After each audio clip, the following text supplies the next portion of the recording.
الحمد لله رب العالمين والصلاة والسلام على رسوله الكريم أما بعد فأعوذ بالله من الشيطان الرجيم بسم الله الرحمن الرحيم كنت كنزا مخفيا فأحببت أن أعرف فخلقت الخلق صدق اللہ و صدق الرسول الکریم۔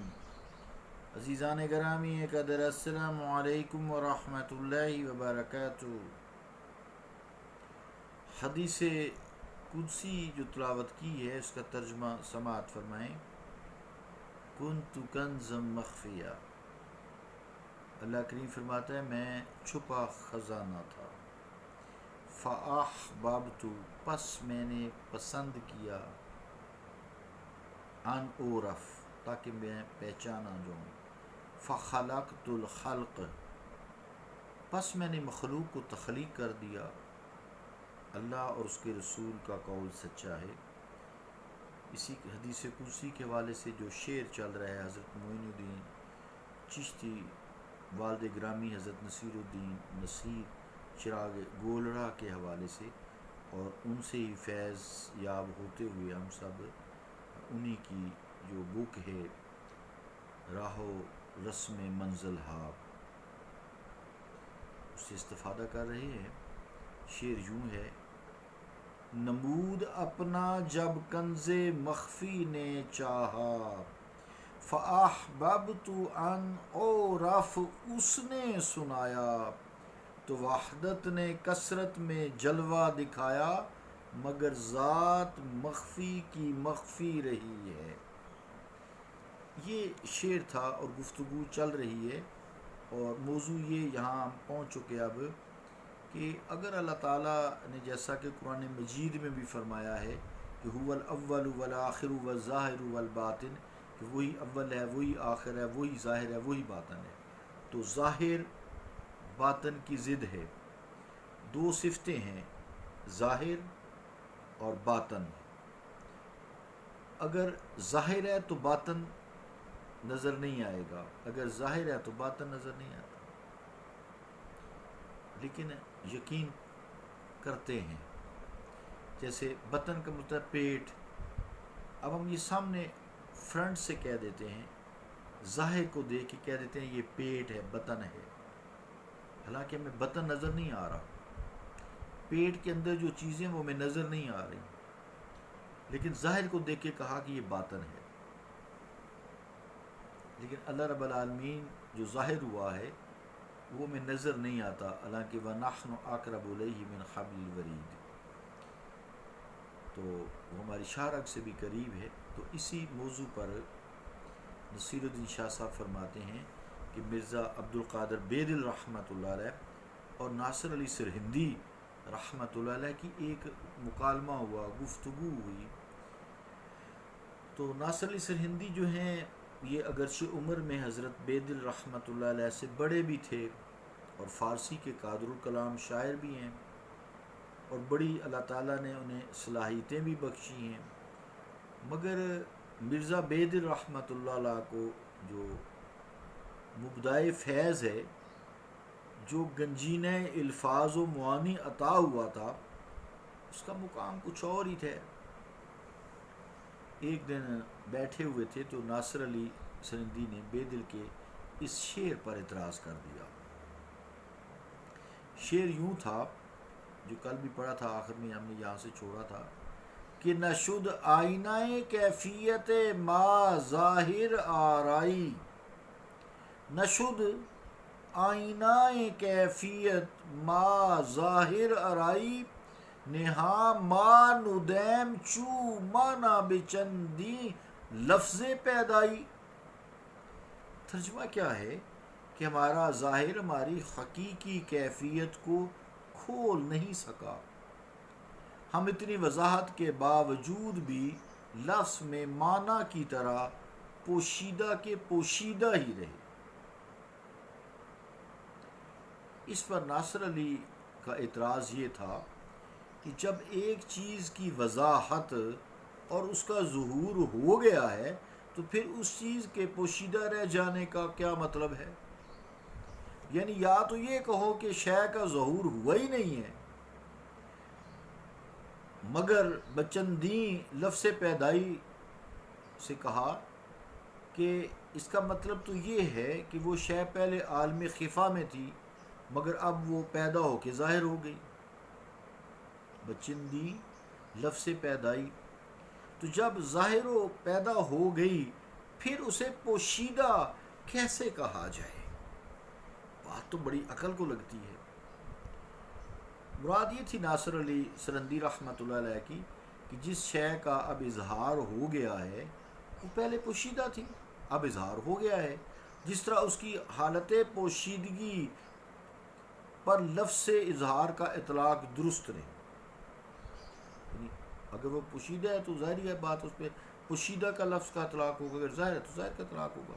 اسی طرح اگر وہ حالت اظہار کے اعلان کے بعد اس پر لفظ پوشیدگی کا جو اطلاق ہے نادرست ہے، اس لیے آپ کا مصرع ٹھیک نہیں ہے۔ یہ اعتراض تھا کہ ایک شے ہے وہ بیک وقت دو کیفیات سے کیسے دو چار ہو سکتی ہے؟ اب جیسے غمی یا خوشی دو کیفیات ہے، یا غمزدہ ہوگا یا خوش ہوگا، دونوں خوشیاں تو بیک وقت نہیں ہو سکتی نا، ایک وقت میں ایک ہوگی، یا بندہ غمزدہ ہوگا یا خوش ہوگا۔ اب یہ نہیں ہے غمزدہ بھی ہے خوش بھی ہے، یہ کیسی غمزدگی یا کیسی خوشی ہے؟ یہ اعتراض جو ہے بظاہر عقل کو تو لگتا ہے، تو کہنے لگے کہ بھئی یہ دو کیفیات سے ایک چیز کیسے بیک وقت دو چار ہو سکتی ہے؟ یا اسے ظاہر کہو یا پوشیدہ کہو۔ ظاہر کہنے کے بعد اسے پوشیدہ کہنا، چھپا ہوا کہنا، خفا میں کہنا، یہ عقل سلیم کے خلاف ہے۔ مرزا بے دل کی جو ہے یہ چپ کر کے باتیں سنتے رہے، اعتراض سنتے رہے۔ مرزا بے دل رحمۃ اللہ ناصر علی سرہندی کی رحمۃ اللہ علیہ کی باتیں سنتے رہے۔ جب ناصر علی مکمل طور پر تقریر فرما چکے خوب، تو خاموش ہو گئے کہ مرزا بے دل جو ہے اب کچھ فرمائیں گے، تو مرزا بے دل رحمۃ اللہ علیہ فرمانے لگے کہ میں نے جو کچھ کہا ہے بالکل قرین حقیقت ہے اور یہ بالکل 100% درست ہے۔ ناصر نے کہا بھی وہ کیسے؟ عقل نہیں اس کو تسلیم کرتی۔ بے دل نے کہا آپ ذرا انسان ہی کی تعریف کریں، آپ انسان ہیں۔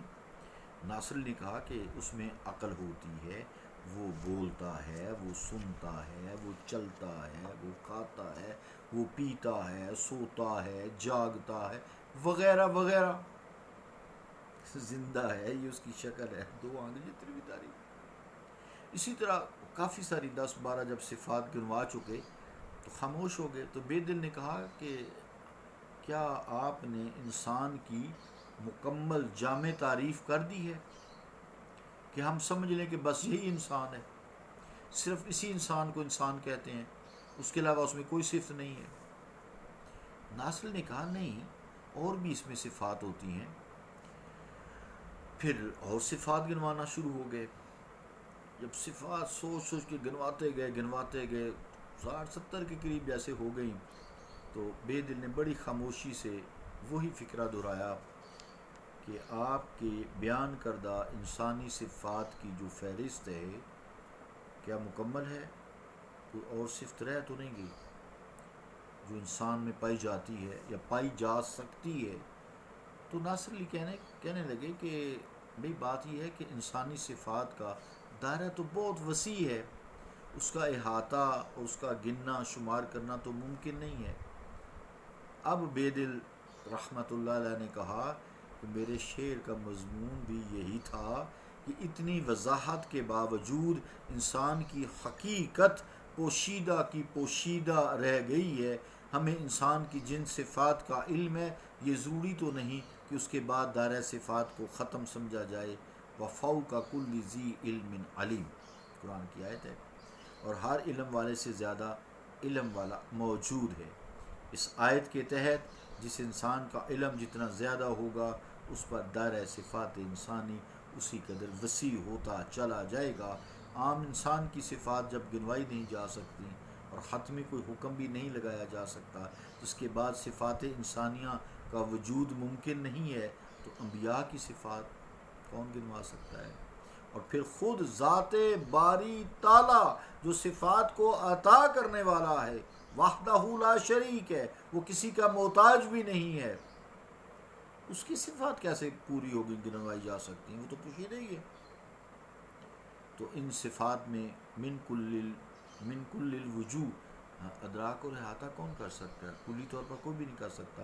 جب صفات کا کلی ادراک ہو جائے تو کہا جا سکتا ہے کہ اب ذات انسانی یا ذات باری ہمارے ذہن پر مکمل طور پر ظاہر اور داخل ہو گئی ہے، کیونکہ انسان ہی اللہ تعالیٰ کی خاص طور سے معرفت الہی کا مسافر ہے، اور انسان ہی اللہ تعالیٰ کی صفات کو ظاہر کرنے والا ہے۔ ویسے تو باقی ہر چیز اس کی ذات و صفات کی تعینات ہے اور ظاہر کرتی ہے، لیکن انسان جو ہے یہ اشرف المخلوقات ہے۔ تو مگر جب دنیا صفات کا وجود عقل انسانی سے ورا بھی ہو سکتا ہے، اور ہے تو ذات باری تعالیٰ کے لیے کہنا کہ صفات معلومہ کی بنا پر وہ مکمل ظاہر ہو گئی ہے اور اس سے باہر ہو گئی ہے، اسے نہ تو عقل سلیم تسلیم کرتی ہے اور نہ شریعت و طریقت، اور لا تدرک الابصار، کوئی آنکھ اس کا احاطہ نہیں کر سکتی، لا تدرک الابصار، کوئی آنکھ اس کا احاطہ نہیں کر سکتی کا مفہوم یہی بیان کیا ہے کہ اللہ تعالیٰ کی ذات و صفات کی کوئی آنکھ جو ہے وہ احاطہ نہیں کر سکتی۔ کچھ چیزیں ظاہر ہوں گی، کچھ چیزیں جو ہیں پوشیدہ ہوں گی۔ تو بے دل کے جو مصرع ثانی ہے اس میں اسی بات کو ناصر علی صاحب رحمۃ اللہ علیہ یہ سمجھانے کی کوشش کی۔ مرزا بید علی نے فرمایا کہ اس میں لفظ معنی کی نسبت ظاہر ہوتا ہے کہ جب کہ معنی پوشیدہ ہوتا ہے۔ ایک لفظ ہوتا ہے نا، اس کا معنی پوشیدہ ہوتا ہے، اس کے اندر جو مطلب مفہوم ہوتا ہے وہ پوشیدہ ہوتا ہے۔ جیسے بارش، لفظ بارش کہہ دیا، اب اس کی پھر صفات پیچھے جی اس طرح پانی آتا ہے، اولے بھی ہو سکتے ہیں، کیچڑ ہوتا ہے، فلاں ہوتا ہے، آواز بھی آتی ہے، ٹھنڈا بھی ہو سکتا ہے، گرم بھی ہوتا ہے، بادلوں سے کتنی پیچھے صفات ہیں بارش کے۔ تو لفظ تو بارش ہے، تو اس کے اندر معنی بے شمار ہیں جو پھر بھی نہیں گنوائے جا سکتے۔ تو چنانچہ جب کسی لفظ سے اس کے معنی کا ادراک کر لیا جاتا ہے تو معنی کا اخفاء یعنی چھپا ہوا اس کے اندر معنی کا وہ باقی رہتا ہے۔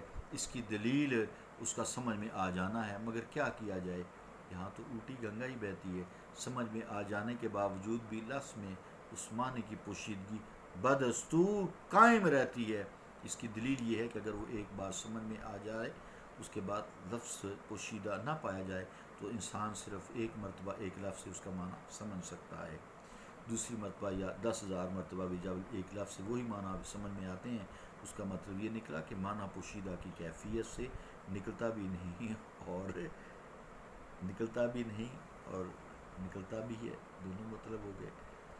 کثرت مینا میں میں مستور خوبیاں بھی ہے، ٹھیک ہے، انشاءاللہ باقی کریں گے، کافی پورا ہوگا۔ شراب جو ہے نا، شراب اس میں جو میں ہوتی ہے اس کا جو نشہ ہے نا، یہ اریاں بھی ہوتا ہے، انسان اریاں کر دیتا ہے لیکن نظر نہیں آتا، پوشیدہ ہی ہوتا ہے۔ یہ مضمون ہی کچھ ایسا ہے، مزے کا بھی اگر سمجھ آ جائے تو، ورنہ مشکل تھوڑا سا ہے، اس سے لوگ گمراہ بھی ہو جاتے ہیں۔ اللہ رب العالمین رحم فرمائے، ہم سب پہ کرم فرمائے۔ صلی اللہ تعالیٰ علی رسول خیر خلقہ محمد وعلی آلہ وصحبہ اجمعین برحمتک یا ارحم الراحمین۔